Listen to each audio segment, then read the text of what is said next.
The Oppenheimer hires mercenaries to go through Africa. And if they find anybody selling diamonds, they kill them. I'm telling you what I know. They kill them. You better not be found with a diamond in Africa or your brains will be taken from you. Why do you think there's no diamond countries over there? In the Congo, they run through the water, brothers and sisters. They run through the water like rocks. And you over here killing yourself for it? What we think about diamonds is in fact a myth.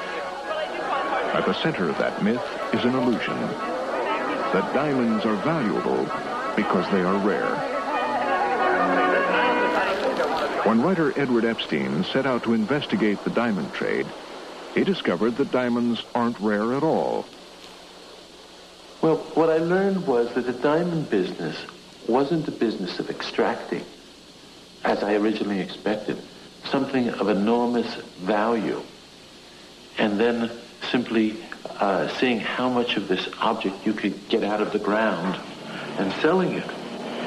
That was what the business appeared to be when I started my venture. That their real business was restricting what came out of the ground, restricting what was discovered, restricting what got cut, restricting what actually found its way into the retail market, and at the same time, through movies, through advertising, through Hollywood, through the manipulation of perceptions, creating the idea that there was this enormous demand for these shiny little objects that they seemed to have an abundant supply. So I wound up on this voyage of discovery, starting off with the idea that there was this object of great value, and that it was just a question of how many could you get out. And I wound up discovering it was just the opposite.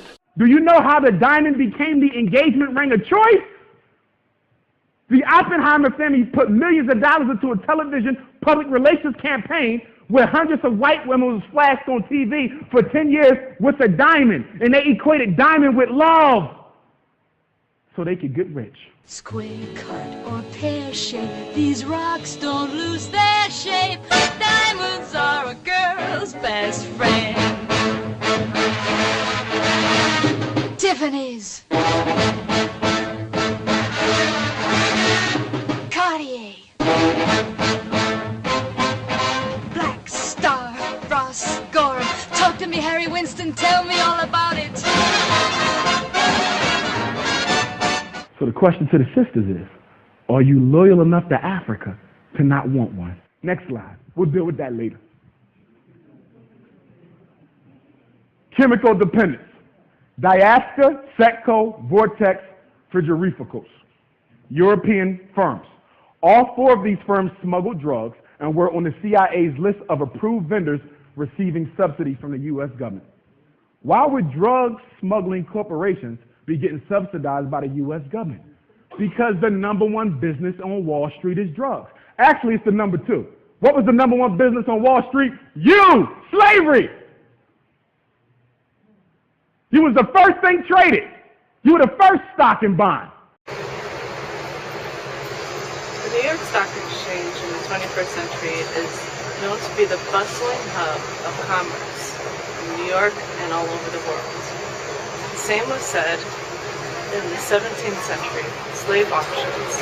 It was believed to be here in this area where the first slave auctions were held. Here at this street corner of Water Street and Wall Street, where the first slave market was established in 1711. You know, they sold men, women, and children here. What was the number one business on Wall Street? Slavery. You was the first thing traded. You were the first stock and bond. Do you know that most of the insurance companies in America were started by doing what? Insuring the slave ships? Because you know only half the cargo made it. In fact, they called the African in America the strongest African on the face of the earth, because you had to come from the continent, go to the Caribbean, get broke through Willie Lynch psychologically, right? And then they brought you here. So they say, if you can make it through all that psychological and biological madness, you got to be the strongest ones around. Physically, we are. Mentally, we're weak. Why do you think slavery ended in the Caribbean in 1831? You know why it ended 30, 40 years sooner than 1865? Because in the Caribbean, they were not as thoroughly broken as us. Ours lasted a little bit longer, not because we didn't have as much courage, but because it was harder to organize blacks in North America than it was in the Caribbean. Because some of us still believe in the preamble to the Constitution, written by Thomas Jefferson, who owned over 400 slaves. He got 1,000,001 kids running around with his last name. And the white side, I don't know if y'all heard about this, the white side don't accept the black side, and they won't allow any of the black descendants of Thomas Jefferson to partake in his vast estate. They say we don't recognize them. They were slave babies. Yeah, they might be his, but they ain't ours. But every biracial black person is running around like they got two families because they don't understand white supremacy. They don't understand it. You're pure blood, Anglo. That's it. Any mixture, take it home. Next slide. The FBI and the CIA have undercover police officers in every major city in the United States to supervise the inner city drug trade. Did you know that? There are people in the Muskegon, Michigan Police Department who are undercover officers. The district don't even know, to make sure that none of you revolutionaries go around trying to mess with the weed and the crack sales, because you're messing with Wall Street. Next slide. A recent Philadelphia Daily News article ran a story on a police officer who had a poster in his locker that read blue by day, white by night. You have the Ku Klux Klan and you got the Blue Klux Klan. B-L-U-E. Blue Klux Klan. Next slide. The United States government relies on its policies to intimidate and interrogate innocent blacks as a means of enforcing fear of the state. This role was once occupied by the slave driver. Now the police own it.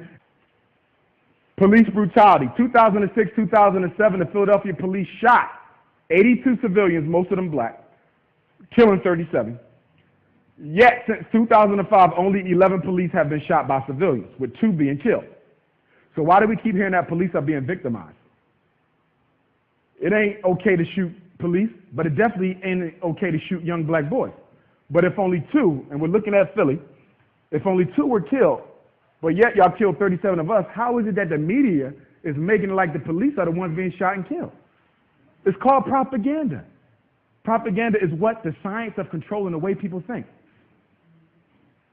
This internal memorandum reveals the use of assets in the media, Operation Mockingbird, an ongoing policy of using the colossal wealth they were now amassing from drugs and weapons sales to buy up as many TV and film companies, newspapers, and local and national radio stations as they could lay their hands on, to the point where by the 1970s they were proudly boasting that everyone of any significance in the media is CIA. Do you have any people being paid by the CIA who are contributing to a major circulation American journal? We do have people who submit pieces to American journals. Do you have any people paid by the CIA who are working for television networks? This, I think, gets into the kind of getting into the details, Mr. Chairman, that I'd like to get into in executive session. People paid by the CIA are working for television networks. Anderson Cooper, the face of CNN, has a secret. No, not that secret. Everybody in the television industry pretty much knows that he is gay. I'm talking about his CIA secret. Few people know that for 2 summers during college, not 1 but 2, he interned with the Central Intelligence Agency. Well, I've been a journalist for about 25 years. It is not right what I have done in the past to make propaganda, and it is not right what my colleagues do. I'm fed up with this propaganda. I became an honorary citizen of the state of Oklahoma in the United States. Why? I wrote pro-American. I was supported by the Central Intelligence Agency, by the CIA. I'm fed up with it. I don't want to do it anymore. And so I've just written a book not to earn money. No, it will cause a lot of trouble for me, just to give the people in this country, in Germany, in Europe, and all over the world, just to give them a glimpse of a view what goes up behind the closed doors. I have worked for very recommended newspaper like the Frankfurter Allgemeine because I was bribed. There is nobody coming to you and saying, well, we are the Central Intelligence Agency, would you like to work for us? No, this is not the case how it happens. What they do, these transatlantic organizations, is they invite you for seeing the United States. They pay for that, they pay all your expenses and everything. So you're bribed, you get more and more corrupt because they make you good contacts. You won't know that those good contacts are non-official covers or officially people working for Central Intelligence Agency or other American agencies. So you make friends. You think they are friends and you cooperate with them. They ask you, well, could you do me this favor? Could you do me that favor? And so your brain more and more is brainwashed through these guys. And your question was, is this only the case with German journalists? No, I think it is especially the case with British journalists because they have a much closer relationship. It is especially the case with Israelis. It is the case for Australian journalists, for journalists from New Zealand, from Taiwan, from, well, there is many countries in the Arab world, like Jordan, for example, like Oman, the Sultanate of Oman.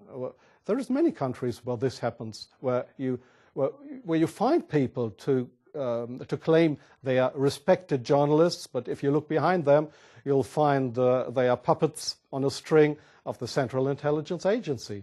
I can make you like Obama, but if I ask one of you, why did you vote for him, you probably give me a silly reason. When I asked people why they voted for Obama, you know this. One person said he was handsome. Somebody else said, I like his swag. Okay? Somebody else said he was black. Negro reasons. See, those are Negro reasons. Give me a concrete reason why you voted. You don't even know. Because the news and the Urban League and the NAACP, both are white organizations, by the way, they control the way you think. And the next thing you know, you at the ballot box voting, and you don't even know why. Propaganda. George Orwell once said that the ruling class in every age have tried to impose a false view of the world upon their followers. And for those of you who voted for him, there's nothing wrong with that. I just want you to study him a little bit more. Okay? It don't matter whether you vote for him or not, as far as I'm concerned. Why? Because you don't pick presidents. People never did. You have never chosen a president in this country, black people or white people. The president of the United States has always been elected by the Electoral College, which is a private group of men who are put in office by the bankers who run this country to choose who they want. The United States of America is not a democracy. And if you disagree with me, I ask you to show me the word in your Constitution. Show me the word in the Declaration of Independence. Show me the word in the Michigan State Constitution. It is not there. They have played with your mind. The ruling class in every age have tried to impose a false view of the world upon their followers. They have played with your mind because you do not study. A thinking man can never be made a slave. A thinking woman can never be made a slave. Why is it that you sneer every time you refer to this country? You've done pretty well here. I don't get it. No, you wouldn't. You're one of the ardent believers, a good American. Oh, there are millions like you. People that plod along without asking questions. I hate to use the word stupid, but it seems to be the only one that applies. The great masses, the moron millions. Well, there are a few of us who are unwilling to just troop along. A few of us who are clever enough to see that there's much more to be done than just live small, complacent lives. A few of us in America who desire a more profitable type of government. And if things don't go right for you, if we should win, then I'll come back. Perhaps I can get what I want then. Power. Yes. I want that as much as you want your comfort or your job or that girl. We all have different tastes, as you can see. Only I'm willing to back my tastes with the necessary force.